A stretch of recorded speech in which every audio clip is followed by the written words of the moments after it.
Chemistry students of class 11th, exothermic reactions and endothermic reactions क्या होती हैं। पहले exothermic reactions, the chemical reactions which proceed with the evaluation of heat energy are called exothermic reactions. जैसे carbon और oxygen आपस में reaction करके carbon dioxide gas बनाती हैं, तो इस रिएक्शन में delta H is equal to -393.5 kilo joule energy reaction से बाहर निकलती है। और इस रिएक्शन से ये एनर्जी बाहर चली जाती है, तो इसलिए इसको हम नेगेटिव में दिखाते हैं। Delta H change in enthalpy, इस रिएक्शन में चेंज इन एंथैल्पी होती है -393.5 किलो जूल। ऐसे ही दूसरी रिएक्शन हाइड्रोजन गैस और प्लस ऑक्सीजन गैस दोनों आपस में रिएक्शन करके वाटर लिक्विड बनाती है। Delta H change in enthalpy is equal to -285.5 kilo joule energy इस रिएक्शन से बाहर चली जाती है। इस रिएक्शन को हम कहेंगे दोनों को। और भी बहुत सी ऐसी रिएक्शन होती हैं जिनमें हीट एनर्जी बाहर निकलती हैं, उनको हम कहते हैं एक्सोथर्मिक रिएक्शंस। ऐसे ही एंडोथर्मिक रिएक्शन होती हैं। The chemical reactions which proceed with the absorption of heat energy are called endothermic reactions. जैसे नाइट्रोजन गैस और ऑक्सीजन गैस आपस में रिएक्शन करके NO गैस बनाती हैं, nitric oxide gas. Delta H is equal to positive 180.5 kilo joule energy इस reaction में add हो जाती है, इसलिए ये पॉजिटिव में दिखाई जाती है एंडोथर्मिक रिएक्शन की एनर्जी। पॉजिटिव मीन्स इस रिएक्शन में जो एनर्जी ऐड हो रही है। कार्बन सॉलिड और सल्फर भी सॉलिड दोनों आपस में रिएक्शन करके कार्बन डाइसल्फाइड बनाएगी liquid. Delta H change in enthalpy is equal to positive 92.0 kilo joule. Enthalpy is also a form of heat at constant pressure पर। जब प्रेशर कांस्टेंट होता है तो हम उस हीट को एंथैल्पी भी कहते हैं। It is denoted by capital H. Change in enthalpy इस रिएक्शन में हो रही है पॉजिटिव 92.0 किलो जूल। तो आगे टर्म आता है हमारा हीट कैपेसिटी क्या होती है। Heat capacity is defined as the amount of heat required to raise the temperature of the system by 1 degree is called heat capacity of the system or heat capacity of that substance। जैसे मैं आपको एक example देकर बताता हूँ। Let us consider that कोई भी substance, जैसे इसमें हमने ले लिया इथाइल अल्कोहल। इथाइल अल्कोहल कितना है, उससे हमें कुछ नहीं, उससे कोई संबंध नहीं इस टॉपिक का। कितना भी अमाउंट हो सकता है, दैट मे बी 500 ml या एनी अदर। अब इस 500 ml को कितना भी हो सकता है जी, जरूरी नहीं।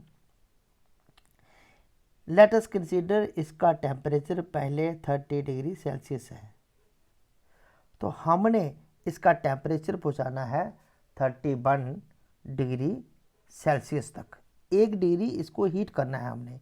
अब कितनी हीट लगेगी, कितनी हीट रिक्वायर्ड होगी इसको, जब सप्लाई करेंगे हम the amount of heat supply to the system 1 degree तक इसको हीट करने के लिए, उस हीट को हम कहेंगे इस सब्सटेंस की the heat capacity of this system और this substance. Heat capacity is equal to heat absorbed divided by rise in temperature. कितनी हीट उसने एब्जॉर्ब कर ली और डिवाइड हो जाएगा राइज इन टेम्परेचर से। तो इसको हम मैथमेटिकली ऐसे दिखाएंगे, C is the heat capacity, Q is the heat added to the system, delta T change in temperature, Q आ गया heat absorbed by the system. The units of heat capacity are joules per kelvin or joule degree Celsius. For example, जैसे if we supply 98 kilo joule of heat to a sample of ethanol, ethanol को अगर हम 98 kilo joule heat supply करते हैं, its temperature rises by 2 kelvin, इसका temperature 2 kelvin से बढ़ जाता है। देन हीट कैपेसिटी कैसे निकालेंगे इसकी हम, बहुत simple, heat capacity is equal to Q over divided by delta T. अब हीट सप्लाई जो सप्लाई की थी हीट 98 थी, 98 kilo joule divided by 2 Kelvin, तो आंसर आ गया हमारा 49 joule per Kelvin, 49 joule per Kelvin. Heat capacity depends upon whether the sample is maintained at constant volume or constant pressure. So the heat capacity is of two types. Heat capacity determined at constant volume abbreviated as CV, इसको हम कहेंगे CV. Heat capacity determined at a constant pressure abbreviated as CP. तो next term आता है specific heat capacity क्या है। Specific means कोई खास जहाँ पे क्या है 1 gram. The heat required to raise the temperature of 1 gram of substance by 1 degree is called specific heat capacity. Specific heat absorbed divided by rise in temperature into mass of the sample in gram. ये भी simple है, लेकिन इसमें हम सिर्फ 1 ग्राम substance ही लेकर चलते हैं, इसलिए इसको हम कहते हैं स्पेसिफिक हीट कैपेसिटी। इसमें कोई पूरा मास नहीं होता है, particular 1 gram of the substance. The units of specific heat are joule per kelvin per gram. For example, specific heat of water is 4.18 joule per kelvin per gram.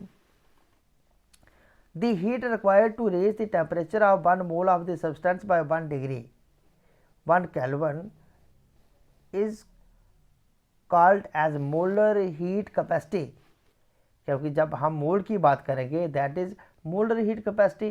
Molar heat capacity is equal to heat absorbed divided by rise in temperature into molar mass. The units of molar heat capacity are joule per Kelvin per mole. It may be noted that heat capacity is extensive property. Extensive property वो होती है जो mass of the amount of the substance पर depend है या mass पे depend है। तो amount पे जो चीज़ डिपेंड हो that is extensive property। तो heat capacity is extensive property, हमने देखा वो मास पे डिपेंड है। अगर मास ज़्यादा है दैट इसका मतलब वो हमें ज़्यादा हीट देना पड़ेगी, अगर कम है तो कम हीट देना पड़ेगी। लेकिन specific heat capacity and molar heat capacities are intensive properties, क्योंकि ये अमाउंट ऑफ सब्सटेंस पर नहीं डिपेंड है, अमाउंट फिक्स है।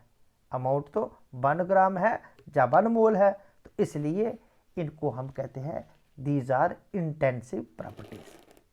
अब relationship between Cp and Cv क्या है? Relationship Cp minus Cv is equal to R। R is a gas constant. Thanks.